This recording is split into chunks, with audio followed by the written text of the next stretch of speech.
James, we've spoken before. My daughter Susan died on the 28th of March last year. I remember. And since then, I have struggled to understand the lunacy, the complete lunacy. I've bought the book, Failures of State, the COVID-19 catastrophe. I've tried to find out how in the hell could we get in this such a mess.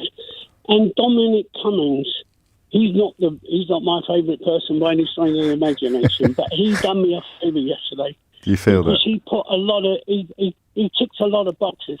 He made some sense of the nonsense, if you can understand what I'm saying. Because I don't just understand it, John. I feel every word of it.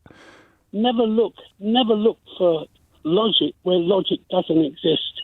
And I've been looking all these months, this 15, 16 months, crying every day. My wife crying every day because of the loss of our daughter, trying to understand why is my daughter dead. And now I know, and I've always believed. I mean, at the end of the day, the definition of herding immunity is a matter of semantics. Yeah. At the end of the day, what you can't do is you can't put your finger back in the dike 1 second, 1 minute, 1 hour, 1 day after you've taken the bloody thing out. And at the end of the day, that's what Johnson did, because Johnson didn't take the pandemic seriously. He refused to take it seriously. He refused to arrive at COBRA meetings. He went on a fortnight's holiday. And for me, Cummings did me a favour yesterday. He did me a big favour, because what he's done is given me the peace of mind of knowing my many, many hours and many, many months of deliberation as to why my daughter, and I'm looking at her bush now, sitting in my garden. Why is she dead? And I know that she is gone mainly because of the incompetence of Johnson and his refusal to accept the serious nature of this pandemic. And I will never, ever forgive him, ever in my life, or any member of this catastocracy. I will never forgive them. And oh, mate, you felt yesterday for the first time. I completely understand why you're at pains to stress the low regard in which you hold Dominic Cummings, but you felt, and Susan's mum felt yesterday for the first time, that you perhaps had come to understand how it happened. Yeah, as far as I was concerned, he was telling the truth as he understood it, and his truth, just by coincidence, happens to be my truth, because I firmly believed from the word go that Johnson never took it seriously. Let's be honest, he bragged about shaking hands with he went on morning television on ITV talking about herding immunity. Let's get it right. At the end of, the whole thing, the man is a complete menace. The man is a menace, and he doesn't care. And you have to remember as well, when in his mentality and in the Conservative Party mentality, my daughter Susan had Down syndrome. She was disabled. I remember. And before the pandemic came, there were 130 Oxford academics, investigated 130,000 premature deaths of mainly disabled people that were a result of Tory, Conservative Party policies. So at the end of the day, the pandemic is, many of them are probably saying, well, we killed 130,000 before, what's another 130,000 man?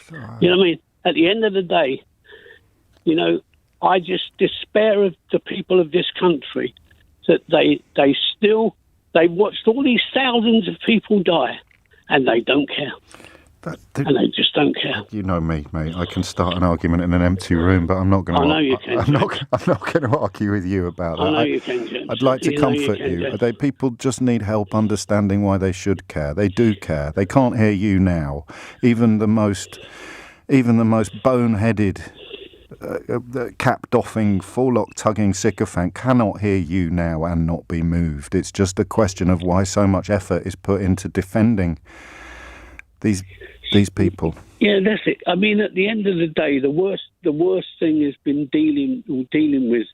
I mean, I know I listen to you all the time. I mean, but I don't get on the phone because my cancer triggers off if I get stressed. I know. And Okay. and the thing about it is, I sat and watched that Hancock, and I know he's lying. I mean, at the end of the day, I'm nearly 79 years of age. I've been around a little bit, and I think we know a liar when we see a liar. And at the end of the day, as far as I'm concerned, when he turns around and says he threw his arms around the shield around the nursing homes, and he did this and he did, and he argued that I'll never forget the day that the nurse was crying her eyes out, saying that we were even told we've got to share a mask in a hospital. And that same day, Hancock was on the television telling us that there was no shortage of PPE in the hospitals. He was more or less calling that nurse a liar. So, you know what I mean? I'm not going to take no more of your time, and I'm grateful for John, your you time. can have, I'm worried about your stress levels now. No. I'll calm down on him. You know, at the end of the day, can I say one thing just to you, and very briefly, because it's the least important bit of our exchange, but I just want to say sorry to you for the times that you've tuned into this programme and heard me defending or sticking up for Matt Hancock. I'm really, really sorry for that. No, mate, no. We've all got a right to an opinion, and we learn, don't we? And at the end of the day, it's the same as everything. Of course. I mean, all right, Cummings has told lies, but he's also told truth. Yes. So you can't condemn everything Cummings says as a lie, and that's exactly what the Sun, point, isn't it? It's not all or nothing, a binary, a zero-sum game. You're 100% one way or 100% the other. Exactly. That's just not at human. the end of the day. And I think the one thing that came out of yesterday, more importantly than anything else, is that the absolute need for an inquiry now. Yeah. Not in a year's time, an inquiry now, because at the end of the day, one thing we all know in our hearts, that the lunatics are running the asylum at the moment. And the fact of the matter is we could have another bloody pandemic at the end of this month. Do you know what I mean? We can't afford to wait a year. Do you know what I mean? If we had somebody with half a brain running the country, do you know what I mean? I never call him Prime Minister because I think it's an insult to the name. But that's what we need. We need an inquiry now. Us families, us loved ones, all of us families. It's the very, very least you deserve, isn't it? Yeah, actually, exactly that. Because you're reduced to a vengeful, vendetta-driven former senior advisor giving vitriolic testimony to a select committee to get answers to the most profound and the most powerful questions of your life, and you're reduced to tuning into a pantomime like that rather than having a full and frank independent inquiry. Every minute of that, I rewound. Nearly 9 hours I was listening to that. Lord. Keep rewinding it. Listen to what he said again. You know what I mean? Because I wanted to be sure what he said. I wanted to understand what he said because it's so important to me. I mean, 9 hours is nothing. I mean, I have desperately needed the answers, and for me, he gave me the answers yesterday. And the simple answer is by Johnson's actions, by his refusal to accept the seriousness of the pandemic, he took his finger out of that dike, and there's no bloody way he could put it back. And it's as simple as easy as that. I hear you. You know what I mean? And you vaccinate, using the word vaccination does not wipe away all those 150,000 people that are dead. You know what I mean? And that's what they're trying to do. Just every time they open their mouth, it's vaccination, vaccination, vaccination. Yeah, you're right. Never about death. Thank you for your time. Before you go. Okay, yeah. And I'm going to struggle to say this. I bet you were a brilliant dad. Oh, God. Do you know, Saint? She was 56 years old. She was a bundle of fun. I called her Little Chief, and she called me Big Chief. And everybody knew her as Susie Wong. She was just the loveliest person in the world, and she didn't deserve. None of these people deserved it. None of these people deserved, a time of crisis when we desperately needed a really serious politician in charge of Downing Street.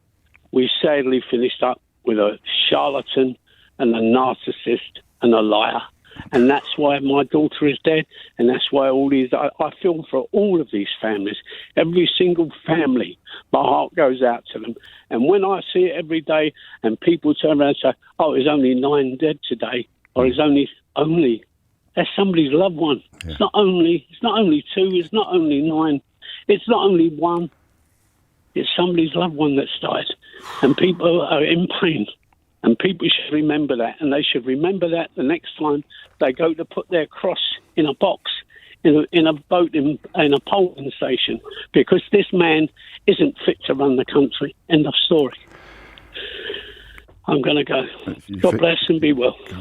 You look after yourself, mate, John. Yeah, God bless. We'll talk again. Bye-bye. God bless you. And love to Susie's mum as well.